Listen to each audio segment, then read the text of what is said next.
Hello दोस्तों, स्वागत है आपका हमारे यूट्यूब चैनल पर। दोस्तों, जो आपका दिल्ली हेड कांस्टेबल का एग्ज़ाम चल रहा है, उसके लिए मैंने आपके लिए एक प्रैक्टिस सेट लेके आया है, वो भी एमएस एक्सेल के बारे में। तो एमएस एक्सेल के टॉप 20 क्वेश्चंस बिल्कुल आपको फ़ायदा होने वाला है। ये टॉप 20 क्वेश्चन से मैंने बिल्कुल ढूंढ के निकाले हैं। तो चलिए मेरे साथ में आप लोग मेरे से पहले आंसर्स करोगे। अपने मन में सोच लेना कि आंसर इसका ये है, फिर उसके बाद में मैं बताऊंगा आपको, तो आपकी प्रैक्टिस भी हो जाएगी। और आप अगर 20 में से आपको कितने सही, कम से कम 15 प्लस सही तो करना ही है। तो चलिए शुरू करते हैं। फर्स्ट क्वेश्चन है आपके सामने, एमएस एक्सेल 2010 में बाय डिफ़ॉल्ट कितनी सीट होती हैं? तो आप लोगों ने सोच लिया होगा, आशा करता हूँ। तो इसका राइट आंसर हो जाएगा 3। एमएस एक्सेल 2010 में बाय डिफ़ॉल्ट में कितनी सीट होती हैं दोस्तों? 3 सीट्स होती हैं। अगला प्रश्न, ये देखिए, अगला प्रश्न है, एक्सेल में बनने वाली सीट को निम्न में से क्या कहा जाता है? दोस्तों, एक्सेल में जो सीट्स बनती हैं उन्हें क्या कहा जाता है? तो इसका राइट आंसर हो जाएगा स्प्रेड शीट। एक्सेल में जो सीट्स बनती हैं उन्हें हम क्या कहते हैं? स्प्रेड शीट्स कहते हैं। बढ़ते हैं अगले प्रश्न पर।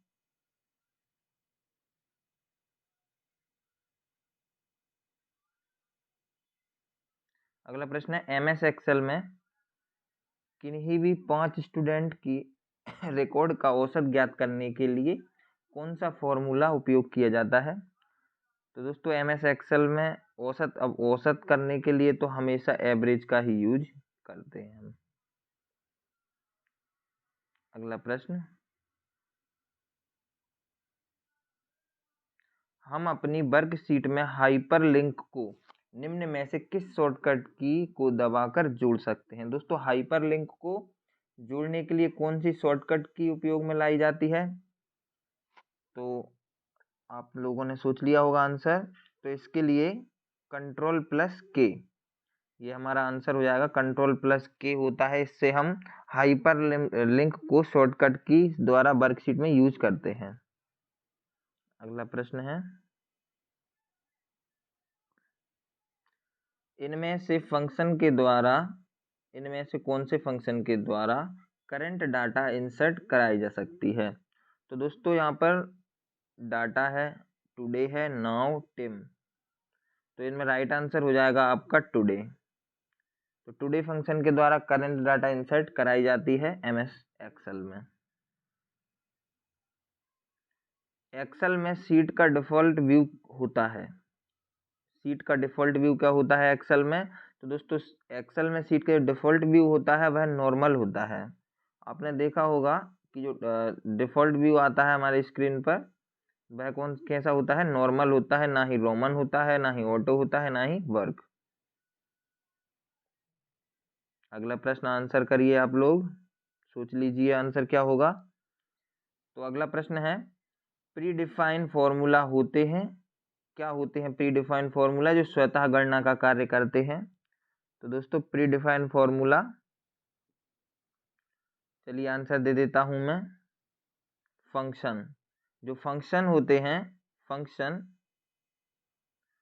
यह प्री डिफाइन फॉर्मूला होते हैं जो स्वतः गणना का कार्य करते हैं। आशा करता हूं आप लोगों के क्वेश्चन बिल्कुल सही निकल रहे होंगे, आपकी तैयारी जबरदस्त होगी। अगला प्रश्न है, एमएस एक्सेल में जो की संशोधन के काम में आती है वह क्या है? की संशोधन के लिए एमएस एक्सेल में क्या काम में आता है दोस्तों? तो की संशोधन के लिए आपका F2 की काम में आती है। F2 की को आप दबाएंगे तो की संशोधन में यह काम आती है। ये तो बेसिक चीज थी। अगला प्रश्न है, निम्न में से कौन सी एक्सेल की टर्म नहीं है? दोस्तों, एक्सेल की टर्म इनमें से कौन सी नहीं है? सेल, रो, कॉलम, डॉक्यूमेंट्स। तो इनमें से एक्सेल की जो टर्म नहीं है दोस्तों, वह है आपकी डॉक्यूमेंट। यह एक्सेल की टर्म नहीं है। अगला प्रश्न है, पहले वाली वर्कशीट पर जाने के लिए, मतलब हम जिस भी वर्कशीट पर काम कर रहे हैं उससे पहले वाली वर्कशीट पर जाने के लिए हम खाली स्थान का प्रयोग करते हैं। दोस्तों, इसका राइट आंसर हो जाएगा alt plus page up. Alt plus page up जब हम की दबाएंगे तो हम जो पहले वाली वर्कशीट पर काम कर रहे थे तो हम उस पर डायरेक्ट चले जाते हैं। अगला प्रश्न है, डेटा और सूचनाओं को समझने में आसान व आकर्षित तरीके में विजुअल रूप से रिप्रेजेंट करता है। तो दोस्तों जो हमारा राइट आंसर हो जाएगा वह हो जाएगा चार्ट। तो जो हमारा चार्ट होता है वह इसका राइट आंसर हो जाएगा चार्ट। अगला प्रश्न देखिए, अगर आप अपनी वर्कशीट में सीधे एडिटिंग नहीं करना चाहते हैं तो डेटा को एडिट और एंटर करने के लिए आप खाली स्थान का उपयोग भी कर सकते हैं। दोस्तों डेटा को एडिट और एंटर करने के लिए आप क्या का इस्तेमाल करेंगे, फॉर्मूला बार का। तो आपका फॉर्मूला बार राइट आंसर हो जाएगा। इसका एक और ऑप्शन है स्पेस बार। एक दस्तावेज के सभी सामग्री को चयनित करने के लिए हम प्रयोग करते हैं। दोस्तों जो दस्तावेज होता है MS एक्सेल पर, उसकी सामग्री को हम कॉपी करने के लिए किस चीज़ का प्रयोग करते हैं। तो यहाँ पर राइट आंसर आपने सोच लिया होगा मुझे लगता है। तो जो राइट आंसर हो जाएगा Ctrl+A। Ctrl+A से हम उसे कॉपी कर सकते हैं दस्तावेज को। MS एक्सेल 2010 में टेम्पलेट फाइल का एक्सटेंशन क्या है। MS एक्सेल 2010 में टेम्पलेट फाइल का एक्सटेंशन क्या है। तो दोस्तों जो टेम्पलेट फाइल होती है इसका एक्सटेंशन डॉक्स होता है, .docs। ठीक है। अगला प्रश्न, ऐसा नियम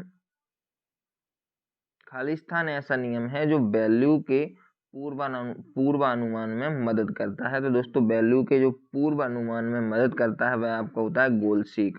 और दोस्तों ये जो 15 प्रश्न हैं इनमें से 3 प्रश्न ऐसे हैं जो आपके आ ही चुके हैं अभी कल के तीनों शिफ्ट में। तो इनमें से 100% एक न एक प्रश्न आपका बनने वाला है। तो दोस्तों हमारे जो अगला हम कल एक और आपके लिए प्रैक्टिस सेट डालेंगे एक्सेल का ही। तो आशा करता हूँ आप पूरी वीडियो देखना कल भी, आपको ज़रूर 1 से 2 नंबर का फ़ायदा होगा।